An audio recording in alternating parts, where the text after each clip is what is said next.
Psalm 44, verse 4, the signature of the King. Brethren, we are not guessing, we are not hoping, we are reading what is written and what is sealed. In the King James Bible, purified in the year 1769, there is a divine fingerprint placed where no man could fake it. We are speaking of the book of Psalms, the largest book in Scripture, the book of praise, prophecy, and the heart of man crying out to God.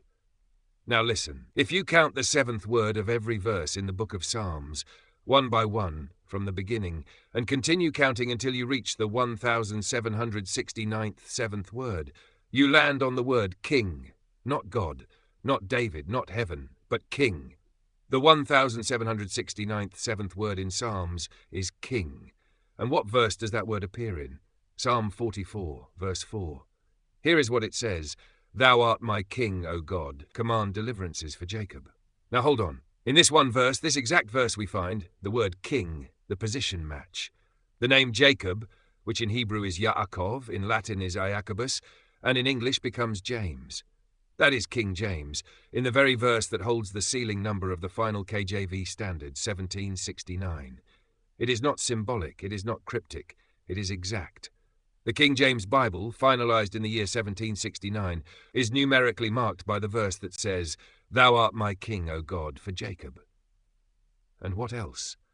Psalm 44 verse 4 contains exactly 44 letters, the same number of letters in both Genesis chapter 1 verse 1 and Revelation chapter 22 verse 21. This verse, Psalm 44 verse 4, stands between the Alpha and the Omega, crowned by code sealed in structure.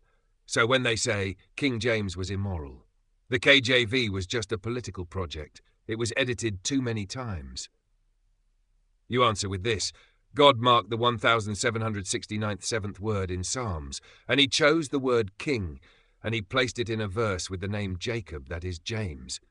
And he put it in Psalm 44 verse 4 with 44 letters, matching the Alpha and Omega, and he let the final edition settle in the year 1769, right on time, right on target. That is not coincidence, that is Logos. That is the Lord saying, "Thou art my King, O God, command deliverances for Jacob." He commanded it, he preserved it, and now we proclaim it. Let the scoffers tremble, let the saints rejoice. The King has spoken, and his will is done.